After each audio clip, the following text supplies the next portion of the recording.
Le musée national de Bamako s'est transformé en un sanctuaire pour les amoureux de la musique. En effet, il accueille en ce moment une exposition internationale sur la vie et les œuvres du légendaire Ali Farka Touré, l'artiste qui a donné une nouvelle âme au genre musical blues. Organisée par la Fondation Ali Farka Touré et le ministère de la Culture, cette exposition est une action de la Fondation afin de promouvoir et perpétuer l'esprit et les œuvres de l'artiste. Quand on parle d'exposition, on ne parle pas juste d'images, on parle aussi de la mémoire de la personne qui est Ali Farka. Et faire une exposition, c'est comme aller à l'école. C'est apprendre qui était cet homme. L'objet de cette exposition est de permettre aux uns et aux autres de soit redécouvrir et découvrir Ali Farka. Ceux qui l'ont connu en tant qu'amis, fans, famille, etc. Et aussi d'autres générations de découvrir Ali. Qui était Ali Farka, quel était son parcours et comment il est arrivé à faire ce qu'il a eu à faire. Le vernissage propose une immersion captivante avec une collaboration d'objets personnels.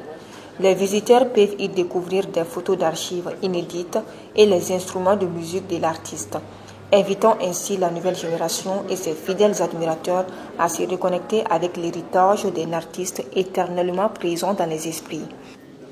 Ça reste un plaisir, ça reste aussi une façon de nouer des liens, toujours entre ceux qui n'ont pas connu l'artiste et ceux qui n'ont pas eu la chance de le côtoyer. À travers ses effets personnels, à savoir ses bottes, ses disques, ses vêtements, donc ça nous permet de voir un peu comment l'homme même il était, différent de l'artiste.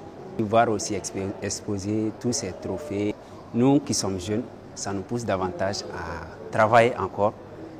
Bon, je ne dirais pas égaler, à essayer même de dépasser leur niveau, quoi. Ce vernissage a rassemblé plusieurs personnes, à savoir la famille, les collaborateurs d'Ali. Ils ont témoigné leur satisfaction et considèrent cet événement comme l'un des plus grands hommages rendus à Fé Ali Farka Touré. J'ai toujours imaginé ce moment où la situation d'Ali drainait autant de monde. Ça ne m'a pas du tout étonné. Aujourd'hui, plus que jamais, je me suis rendu compte que Ali est plus que ce que tout ce que je pensais. Ali Farka, on peut l'imiter, mais on ne peut pas faire comme lui. On limite, on essaie de faire. Et on essaie de garder le flambeau là très haut. Moi, je suis son fils, je suis artiste musicien. Voilà. Mais c'est comme on le dit en Bambara. Ni faye la yiri munga halli ma yara su a yirika ni siga kor ni yela to do yigito dona vo. Dans le couloir du musée, l'écho de sa guitare semble toujours vibrer. Si le public a la chance de replonger dans la vie de Farka Touré, c'est grâce à une nouvelle génération qui s'est donnée pour mission de faire perdurer son héritage.